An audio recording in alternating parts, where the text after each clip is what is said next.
Have you ever had anything bring you to the point that you wasn't sure if you could get out of this? Somehow it's not the one thing, but it's everything.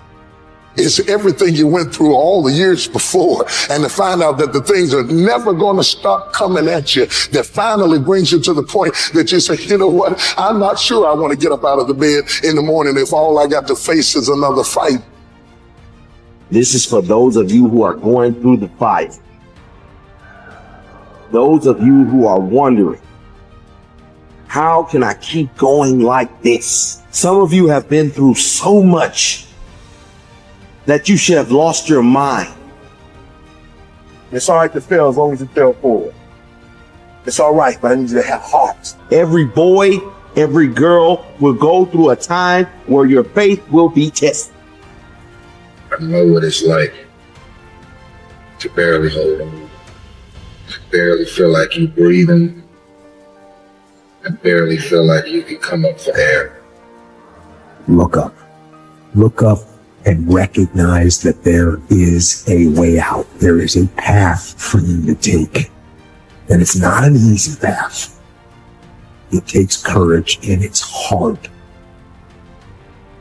But what is the other choice? What else can you do? You can triumph over these dark forces. You can become better. You can be better. You got more than you think. You can do more than you think. You can go further than you think. You can have more than you think. And stop blaming somebody else over what you don't have. It's time for you to know what you got in your hand. Stand up for your dreams. Stand up for what you want in your life. Decide that your life is so meaningful to you, that you love you and you love life so much that you're going to stand up for what you believe in, because you can fall for anything. And so by being committed to everything that I started, I finished it. It built a certain type of spirit. It built a certain type of mentality. And so now I couldn't quit even if I wanted to. I couldn't stop even if I wanted to. I had too much sweat equity in my life and everything that I was doing. When it gets tough, I'm going to press my way. When I get tired, I'm going to press my way. When it's not convenient, I'm going to press my way. When my heart is broken, I'm going to press my way. When I'm rejected, I'm going to press my way. When I'm broke, I'm going to press my way. When I'm despaired, I'm going to press my way. You would just believe that your day coming, that the sacrifices you are making today, they gonna pay off. But if you do not believe, it ain't gonna happen. So I need you to work on your faith. I need you to wake up every day and say, today ain't today, but my day coming. And I will not give up until I get to that day. I will not stop. I will not give up. I will not give in until my day comes. If what you are doing is truly significant to life, why do you need another motivation to make that happen? If you really understand and experience that what you are doing is truly important for every life around you, you don't need a motivation. Life just goes on. See, does your heartbeat need a motivation to keep it going? I'm asking you, all the life processes is not asking for any motivation, isn't it? Monsoon is coming. Any motivation? No, it's coming year after year because the natural process is going on. Simply like that. In you and me, life is on. What I'm telling you is, if you are doing something which is aligned with the fundamental life process of who you are, this can find a million expressions. It need not be just spiritual teaching. It can find a million expressions that what you are doing is aligned with your fundamental life process. Then you will not need anything to motivate you. Simply, as a part of life, it will just happen. How much you do simply depends on how much time you invested on upgrading yourself. The problem with the world right now is people are always trying to upgrade their activity. If you upgrade your activity without upgrading yourself, you are bound to break up somewhere. It's like you went on a Formula One track because you want to be on a fast track, and you went with your Maruti 800. Suppose you hit the right kind of speed. All the four wheels will go in four different directions. It won't hold up. If you want to be in that kind of speed and that kind of track, you must prepare the machine. Upgradation of this one is important. If you upgrade yourself, activity will simply happen. Many people around me, many times think I'm superhuman because of the activity that I perform. This is not about being superhuman. If you explore the possibilities of being human, if you explore the possibilities of the immensity of being human, you will realize you don't have to be a superhuman. Being human itself is super. So you will not need any external drive or some other inspiration.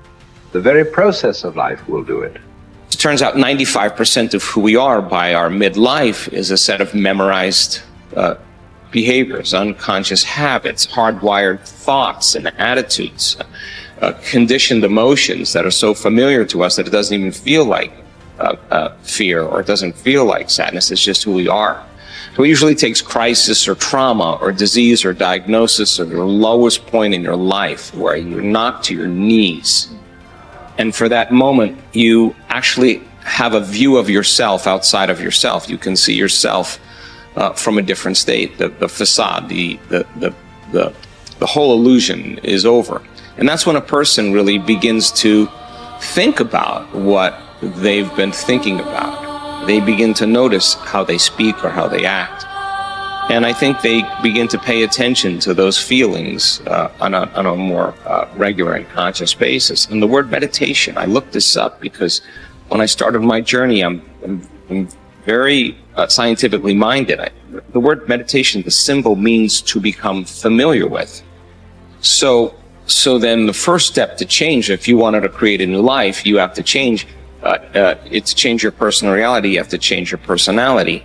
And the first step is consciousness or becoming aware. So the moment you become conscious of your unconscious thoughts, the moment you become aware of your automatic reflexive habits and your emotional reactions, the moment you can become so conscious of those unconscious states of mind and body that you don't go unconscious again, so familiar with those states.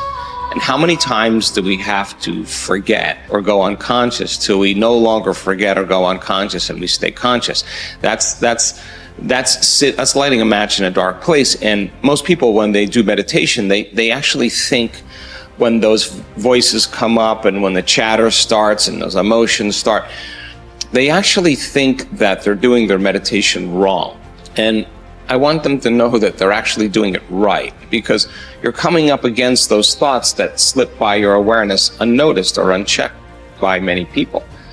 You all of a sudden catch how you speak, and people say, if I really want to be happy, let's think about this. I don't want to complain. I don't want to blame. I don't want to make excuses. I don't want to feel sorry for myself. I'm going to stop that. Now that's breaking a habit of being yourself. That takes a lot of energy and a lot of awareness, and our environment then, the circumstances, our environment are always available for us to think and feel equal to everything in our life, So the environment for many people, as we said earlier, controls the way they think and feel.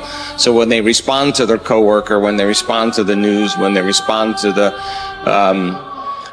traffic in their life, that response causes them to return back to those unconscious programs.